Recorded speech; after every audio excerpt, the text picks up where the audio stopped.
اور موت تو ہر ایک کو آئے گی، کل نفس ذائقۃ الموت، ہر ایک کو موت کا مزہ چکھنا ہے۔ وَإِنَّمَا تُوَفَّوْنَ أُجُورَكُمْ يَوْمَ الْقِيَامَةِ، اور تمہیں تمہارے اعمال کا پورا پورا بدلہ دیا جائے گا۔ فَمَنْ زُحْزِحَ عَنِ النَّارِ، جو جہنم سے بچایا گیا، وَأُدْخِلَ الْجَنَّةَ، اور جنت میں داخل کر دیا گیا، اللہ اعلان کرتا ہے فَقَدْ فَازَ، وہ انسان کامیاب ہے۔ أَيْنَمَا تَكُونُوا يُدْرِكُمُ الْمَوْتُ، تم جہاں کہیں بھی ہو تمہیں موت ضرور آئے گی۔ وَلَوْ كُنْتُمْ فِي بُرُوجٍ مُشَيَّدَةٍ، اگر تم پہاڑوں میں اپنا گھر بنا لو وہاں بھی تمہیں موت آئے گی۔ امی فرمو حضرت رسول اللہ صلی اللہ علیہ وسلم ارشاد کہ دلن تش بسا اوقات زنگ لگا، کھائی لگا۔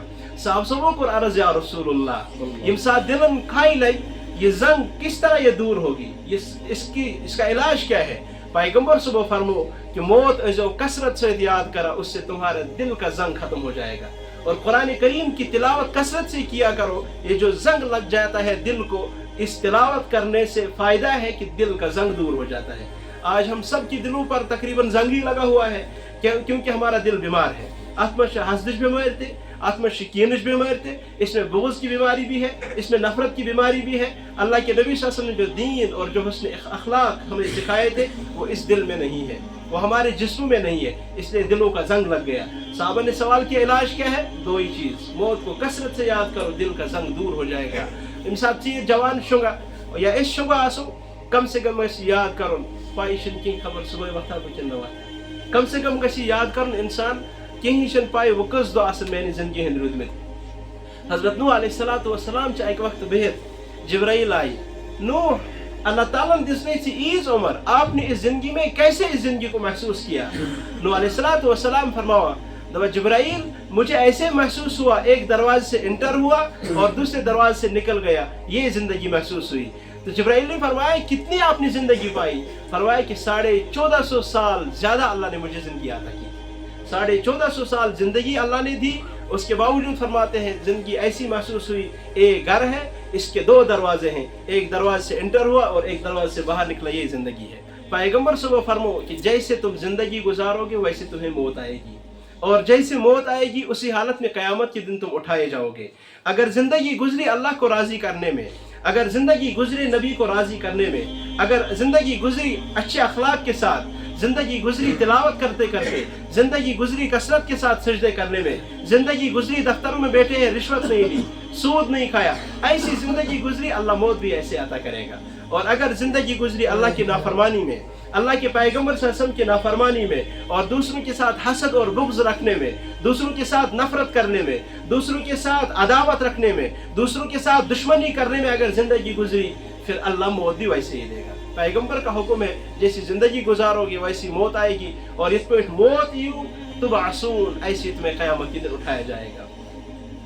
دون چیزن میں دنیا میں کنسی اختلاف، چاہے وہ اہل حدیث ہو، چاہے ہمارے دیوبندی ہو، چاہے بریلوی ہو، جو بھی ہو، چاہے دفتروں میں کام کرنے والے ہوں یا مسجد کا امام ہو، کسی کا اختلاف نہیں ہے دو چیزوں میں۔ ایک چیز یہ ہے کہ موت مجھ پر ضرور آئے گی، اس میں کسی کا اختلاف نہیں ہے۔ دوسرا یہ کہ موت مجھ پر اچانک آئے گی، موت پوچھ کر نہیں آئے گی۔ اللہ کے علم کے مطابق بندے کا وقت مقرر ہو گیا، ختم ہو گیا، بس اب اس پر موت آئے گی۔ یہ دو چیزیں ہیں، اب جیسی موت آئے گی ویسے آگے قیامت کے دن اس کو اٹھایا جائے گا، اور اس پر زندگی گزارو اسی طرح موت آئے گی۔ کما تعیشون تموتون وکما تموتون تبعثون، یہ اللہ کے نبی صلی اللہ علیہ وسلم کے ارشاد مبارک ہے۔ اگر سجدوں میں زندگی گزری، اللہ سجدے میں ہی موت عطا کرے گا، اور اگر زندگی گزری اچھے کاموں میں تو انہی اچھے کاموں میں اللہ موت دے گا۔ حضرت امام مسلم رحمۃ اللہ علیہ، بخاری کے بعد دوسری کتاب ہے مسلم شریف، اور مسلم شریف جنہوں نے لکھی ہے امام مسلم رحمۃ اللہ علیہ، یہ اصل میں درس دے رہے تھے، ہمیں سبق پڑھنا اس پہ سٹوڈنٹ اخ تھو، ان کو سوال استاذ محترم میں ونیو یہ فلاں حدیث کس کتاب میں اور کس راوی نے اس کو نقل کیا ہے اور کس سند کے ساتھ اس کو روایت کیا ہے؟ حضرت امام مسلم رحمۃ اللہ علیہ نے اپنے شاگرد سے فرمایا مشن وکس حدیث ذہنس میں کی، البتہ بکاری تلاش، اس کے بعد میں آپ کو ضرور جواب دوں گا۔ حضرت امام مسلم رحمۃ اللہ علیہ گھر پہنچے، حدیث کی کتابیں اٹھائی اور ان کو پلٹ رہے ہیں، اوراق پلٹ رہے ہیں، تو طے آئی خانداری اس نے کھجور کا ایک ٹوکرا لایا، حضرت یہ کسی نے آپ کو گفٹ میں بھیجا ہے، آپ ان کو استعمال فرمائیے۔ امام مسلم رحمۃ اللہ علیہ کھجور بھی کھا رہے ہیں اور حدیث کو بھی ڈھونڈ رہے ہیں، تلاش کر رہے ہیں حدیث کہاں ہے۔ اسٹوڈنٹ نے سوال کیا، اب حدیث کو تلاش کرتے کرتے موت کا وقت آ گیا. جو ہی موت کا وقت آ گیا کلمہ پڑھا, حدیث ملی, اس حدیث کو پڑھا اور کلمہ پڑھنے کے بعد اسی وقت انتقال ہو گیا. تو بہرحال زندگی گزری تھی, حدیث پڑھاتے پڑھاتے موت بھی اسی حالت میں آئی. زندگی گزری تھی لوگوں کی خدمت میں, زندگی گزری تھی اللہ کے نبی صلی اللہ علیہ وسلم کے ارشادات کو دوسروں تک پہنچانے میں, اللہ نے موت بھی ویسی عطا فرمائی.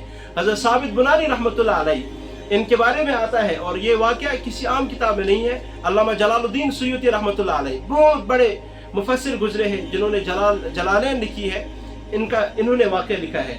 حضرت ثابت بنانی رحمۃ اللہ علیہ کثرت کے ساتھ نوافل پڑھتے تھے, کثرت سان تلاوت کرا, کثرت سان ذکر و اذکار کرا, اور صرف اس پہ روزہ کی دنیا کاروبار تے اس کرا, گھرش کام تے اس کرا, لیکن کثرت کے ساتھ عبادت کرتے تھے.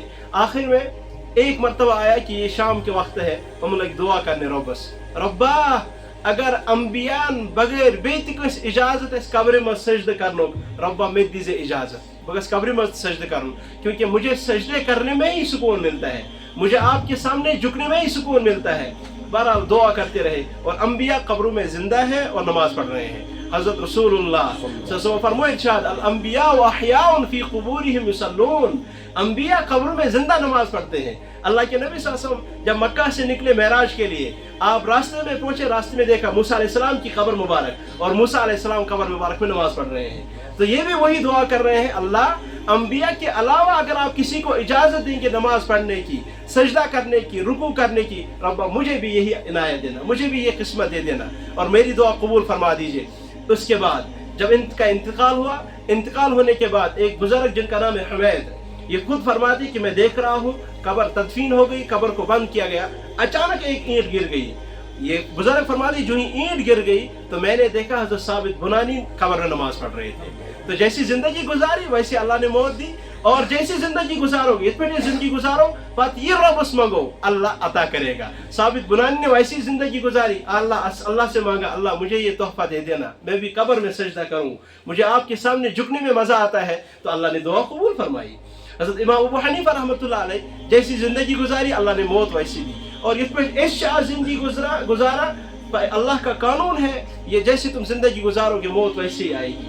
حضرت امام ابو حنیفہ رحمۃ اللہ علیہ ایک موقع پر ان سے وقت کے خلیفہ ابو جعفر منصور نے درخواست کی کہ حضرت آپ قضات کا عہدہ لے لو, یا سبن قاضی بن, اور اس کے بعد آپ لوگوں کے فیصلے کرو. حضرت امام ابو حنیفہ رحمۃ اللہ ان سے فرمایا کہ میں یہ عہدہ نہیں لے سکتا ہوں, کیونکہ آپ مجھ سے غلط فیصلے کرواؤ گے, اور انسان میں غلط فیصلے کر حکومت کی سنس پر, اس کے بعد میری دنیا بھی خراب اور میری آخرت بھی خراب. اسی بات کی بنا پر ابو جعفر منصور ان کو جیل میں ڈلوایا. جیل میں رہتے ہوئے بھی سجدہ کرتے تھے, کثرت کے ساتھ نوافل تلاوت کرتے تھے, اور بس اوقات مسائل بھی کا بھی استنباط کرتے تھے قرآن کریم سے. ایک موقع پر ابو جعفر منصور نے حکم دیا کہ اب ان کے کھانے میں زہر ملاؤ. کھانے میں زہر ملایا گیا. حضرت امام ابو حنیفہ رحمۃ اللہ علیہ کو کھانا پیش کیا گیا. کھانا پیش کرنے کے بعد انہوں نے کھانا تناول کیا, یہ استفائی کی حتم زہر, اور کھڑے ہو گئے, نیت باندھی نماز کی, نفل کی 2 رکعتیں, قرات کی, قرات کے بعد رکوع کیا, رکوع کے بعد جو ہی پہلا سجدہ کیا اور دوسرے سجدے میں جو ہی گئے اسی میں موت آ گئی, اسی میں وفات ہو گئی. تو جیسی زندگی گزاری تھی اللہ نے ویسی موت عطا کی, اور جیسے ہم زندگی گزاری کی تتھے پیٹی سون موت. اگر کوئی شراب پینے میں زندگی گزار رہا ہے, کانچ نافرمانی میں زندگی گزارا, اور کوئی رشوت کھانے میں زندگی گزار رہا ہے, آج کشتس پر خصوصاً سینس معاشرس میں ہم حرام کاموں کو بولتے ہیں, جائز کام بول کر ان کو استعمال کرتے ہیں. مثلا رشوت کھن حرام, اشارے کس پائے ہر ایک مسلمان کو معلوم ہے.